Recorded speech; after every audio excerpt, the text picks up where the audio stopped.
Hello，大家好，欢迎回来，小马识途不是老马糊涂的节目啊。今天想和大家更新新加坡和马来西亚后续要复工的情况啊。还没复工的你，或者已经复工的他，对此有什么看法呢？你又支不支持马来西亚和新加坡复工呢？还是要像美国总统特朗普所说，宁死也要复工？或者是防疫与经济其实是可以同步进行的？我们欢迎大家看了 VS 和新加坡总理李显龙视频过后，给我知道你的看法。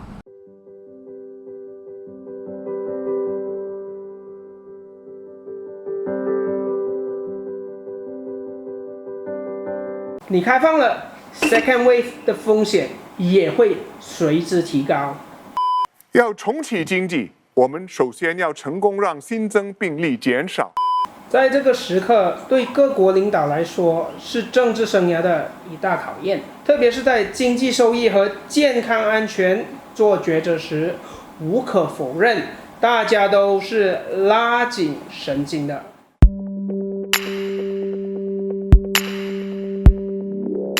大家好，欢迎来到 VS Talk。今天的节目，我们来谈谈新马在疫情封关的进展。首先，上半部我们来讨论新国总理五一劳动节所发表的献词。他说，今年的大家在艰难的环境中庆祝五一，新加坡国内疫情日趋恶化，故此政府进行了阻断措施，也就是 Circuit Breaker， 就和马来西亚的 MCO 类似的。而结果显示，新增病例减少了10至15起，是有所成效的。但他也不忘提醒民众要继续努力，同时他也提及了客工群体的情况。客工宿舍的病例还是相当多，幸好患病的客工大多数只出现轻微的症状，可能是因为他们都比较年轻。作为开放的经济体新加坡可说是首当其冲，特别是贸易与投资领域面对世界的经济危机，各国政府也做出了相应的措施，新加坡当然也不例外。就算是再有实力的企业，无论大小，如果没有获得资助，肯定也会面临裁员倒闭的风险，从而导致许多员工失业。所以，世界各地的政府纷纷投入巨资，避免经济崩溃，以保障人民的生计。同样的，新加坡政府也史无前例，制定了3个预算案，总共拨出了600亿元，帮助员工、企业和家庭渡过难关。日后，当疫情有所改善时，我们会逐步解除禁令，让其他经济领域恢复营业。但是，我们不可以操之过急。我们会先让那一些满足国人需求的行业开工，还有那些确保我国跟世界和全球供应链接轨的行业，也可以获准重新开业。至于其他行业，这需要一段时间后才能恢复运作，特别是娱乐场所以及举行大型体育赛事的领域，因为这些活动会吸引大批人聚在一起，或让人们有近距离的接触。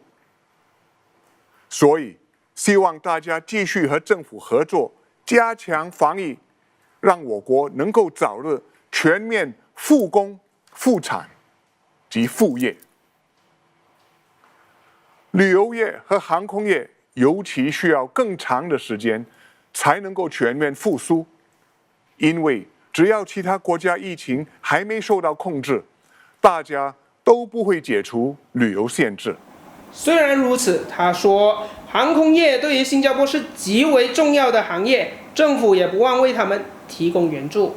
更强调航空业在此次疫情扮演了极为重要的角色。新航集团在疫情期间也不遗余力地帮助国家，包括在运输必需品及安排专机载送海外新加坡人回国等等。公司的客服人员也到医院当了关怀大使，在公共场合协助疏导人潮，及确保人们保持安全距离。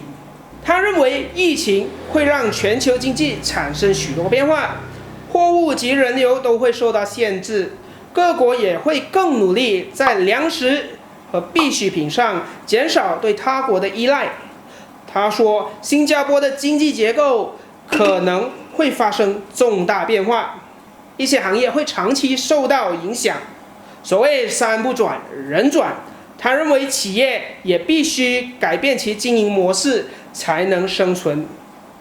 他也预测一些工作将被淘汰，受影响的员工必须重新受训，以在新领域工作。他也发现到，其实在阻断措施期间，大家可以在生活中做出调整和新的尝试，比如远程办公、网络学习，连长者也学会了网上购物。他认为这些新的生活方式也造就了新的机遇。此外，医疗科技、食品生产及资讯科技等领域都有巨大的发展潜能。他认为大家必须在这方面加强实力，政府也会协助企业进行转型，大量的培训员工，同时也会寻找新方法，减少经济波动对自由业者的影响。虽然他们无法保住每份工作，但是还是承诺会尽力照顾每个工友和他们的家人。他说，新加坡不是唯一需要适应新格局的国家，不过挑战相比之下更为严峻，因为新加坡是个国际化的小国。即使如此，他认为这也是个优势，因为这促使了他们更具灵活性。他认为，同时新加坡的性质也是在这方面成功及走出困境的举措的先决条件和因素。最后，他也不忘叮嘱，要解决新加坡眼前和长远的挑战，就需要大家团结一致。值得庆幸的是，这些年来，雇主、公运和政府建立了牢固的劳资政伙伴关系。而在这波疫情当中，这样紧密的关系发挥了关键作用。接下来，重振经济的过程和克服经济转型的挑战，更需要劳资政三方携手同行，并肩作战，以确保没有人会因此落在后头，大家都得到妥善的照顾。好的，新加坡总理的话就说到这里了。新加坡政府在社区病例出现了减少的趋势，所以决定在512恢复部分行业的举措。我认为这是经过多方考量的，没有人想要成为第二个德国或者第二个北海道。在这个非常时期，各国都想恢复经济，如常生活，但我们看到了，这个是个艰难的决定。你开放了 second wave 的风险也会随之提高。当然，我相信新国政府把日期放到512，也是让相应部门有足够的时间观察。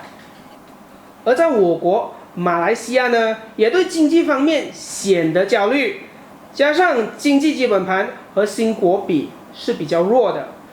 原定于513的软着陆策略，在最近被提前至504了。可是经过各方，尤其是民众对于病毒的焦虑，民调显示反对的比较多。加上国内有11个州政府，也就是吉兰丹、吉打、沙拉越、沙巴、彭亨、雪兰莪、森美兰、槟城、柔佛、霹雳以及马六甲，观察了疫情的进展，他们决定不跟随联邦政府的策略。一些州属如彭亨州则暂时跟回原有的策略，直至州议会议决为止。有鉴于大多数人不管是州政府还是民间都有同样的声音，联邦政府会不会也采纳呢？我觉得就算被人说是 Roti Canai， 这也总好过仓促的进行软着陆，导致 second wave 甚至是 tsunami。有位在网上上载一部影片，一直Kari Lembu的老板，也做出了惊天动地的数学，一直Kari Lembu的靠北，说员工感染了 COVID-19 要承担80至120K 的医药费，如果10个人中就120万，进 ICU 的话，每个人200K。后来，马来西亚政府贸工部就澄清了，不论国民或外劳，员工医疗费用会由政府承担。另外，在这起事件上，贸工部高级部长拿督斯里阿兹米认为州政府禁止企业复工是违法的。对于他的说法，你们有什么看法呢？禁与不禁应该根据州的情况，还是顺着企业和资本家的意愿复业呢？我个人呢，就觉得企业界的顾虑和焦虑是可以明白的，不过放宽程度应该把权限交给州政府，因为他们比较了解州内的情况。不过我相信禁止复业的州政府其实也在纠结中，毕竟如果能安全复业，谁不想让经济重启呢？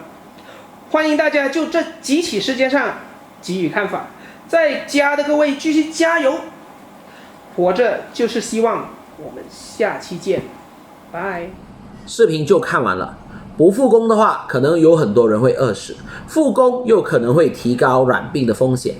而今天小马要说的观点，我不是要支持和反对复工，而是我认为每个人要多点包容和体谅。每位领导者在做决定的时候一定是很艰难的，